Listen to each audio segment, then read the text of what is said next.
You rarely know you're leaving a phase until you have already left it. Today I want to talk with you about endings. Not the dramatic ones, not the ones with the final argument or slammed door, the quiet ones. The kind that arrives as a normal Tuesday, as a conversation that felt ordinary, as a walk home you've taken 100 times, as a school morning you were tired of, as a call from someone asking the same simple questions they always ask. And then later, weeks later, months later, sometimes years later, you look back and realize that was the last time. You just didn't know to treat it like one. And that's the part that stays with you.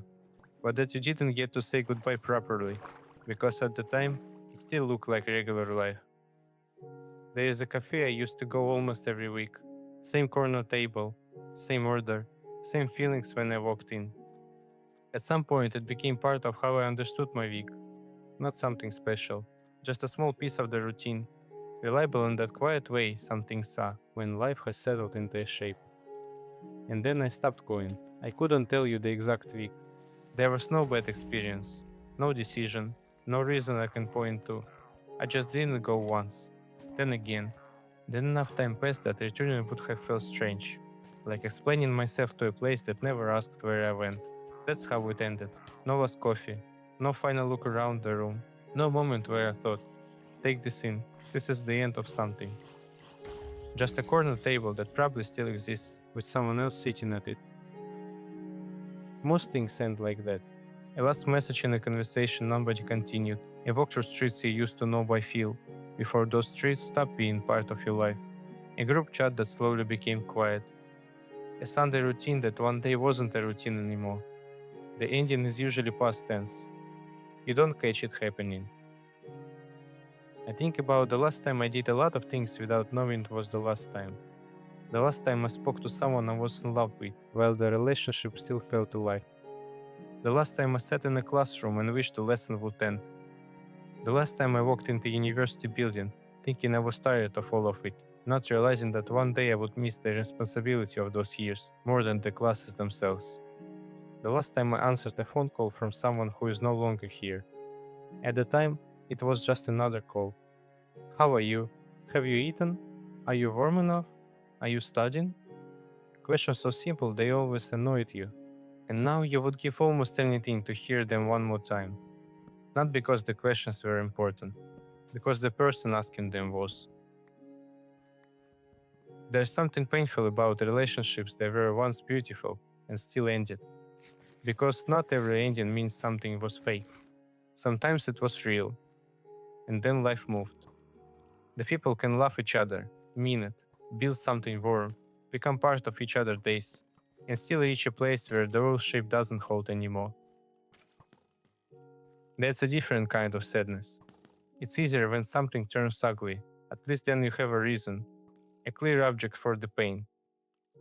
But when something was good, and then slowly stopped being possible, you don't know where to place the grief. You miss the person, you miss the way you were around them. You miss the private world that only existed when both of you were inside it. And after it ends, the world doesn't collapse. It just quietly stops being available. The photos stay, the memories stay, the person may even stay somewhere in the world. But the thing between you is gone, and there is nowhere to visit it. Friendships do this too, sometimes even the strongest ones.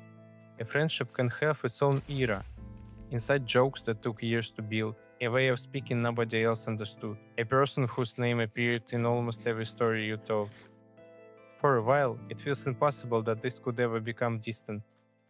Then the flow of messages slowed down, not all at once. A few hours become a day becomes a week. The conversation that used to pick itself back up starts needing effort. Then the effort starts feeling strange. Nobody ends it. There is no official sentence where someone says, I think we are no longer close. There are just longer gaps, and one day the gap becomes the relationship. You won't know. Neither of you says it, because what would you even say? I think we are becoming people who used to know each other very well. So you let the silence handle it, until one day, when reaching out feels less like texting an old friend and more like introducing yourself to someone who already knows your childhood. The person is still there, but what existed between you belonged to a time that doesn't exist anymore. There was a time when your body felt endless. You could sleep badly and still function, run without thinking about your knees, stay up late and recover in a day, eat whatever was there and not feel the consequences immediately. You don't notice use while you have it. It feels like the default. Then slowly, almost politely, things begin to change. A joint makes a sound it didn't used to make. Your back starts asking questions. Recovery takes longer. A few gray hairs appear, and at first it feels like a joke. Then there are more. Not enough for some dramatic transformation, just enough to remind you that your body has been keeping time even when you weren't paying attention. School was like that too. When you're inside it, school feels endless. The same corridors, the same bells, the same tired mornings where you don't want to go. You think life will begin later, after the exams, after the final year, after you're finally free from all of it. And then it ends. At first, it feels like relief. No more waking up early for classes you didn't choose. No more sitting there waiting for the day to finish. But years later, something strange happens. You don't miss the homework. You don't miss the stress. You don't even miss the version of yourself who complained about it every morning. But you miss the feeling that everyone was still there. The same people in the same building, the same jokes in the hallway, the strange safety of a life that was already arranged for you, even when you hated parts of it. University can become the same thing. At the time, it feels heavy. Too much work, too many deadlines. What once felt like a test you had to survive becomes, later, a time you wish you had noticed with more kindness. The part nobody really talks about is what it feels like in between. When something is clearly winding down and you can't feel it, but it hasn't ended enough to grieve properly. But you're not fully somewhere else yet. From the outside, nothing is wrong.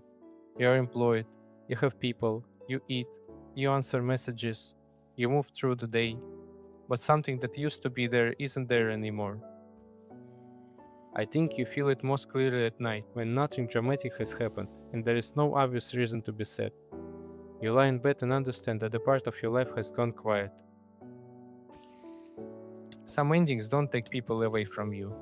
They take away the version of yourself that only exists around them. And that is harder to grieve, because nothing was lost in a way you can easily explain. It's more like reaching for a door that used to be there. Your hand goes to the right place. The door just isn't there anymore. There's a kind of grief that comes with it that doesn't get much space, because it doesn't look like a grief from the outside. Nobody died, nothing broke, things are objectively fine. But something that had its own weight, most of the time, it stays in the background. Then one song, one street, one smell, one random object brings it forward. And for a minute, you're back inside something that no longer exists. At some point, you stop being a part of your life and become someone who was in it. That shift is subtle. It doesn't announce itself. Finish doesn't make it meaningless. It means there was a time it was real, and now it belongs to that time. The next part of life usually starts before you recognize it. It looks like a routine you didn't notice, a street that becomes familiar without asking. A new person you don't yet know will become important. You're probably already in it, and one day, from some point you can't picture yet, you will look back at right now and recognize it too. One day this will be the time you wish you had noticed more carefully.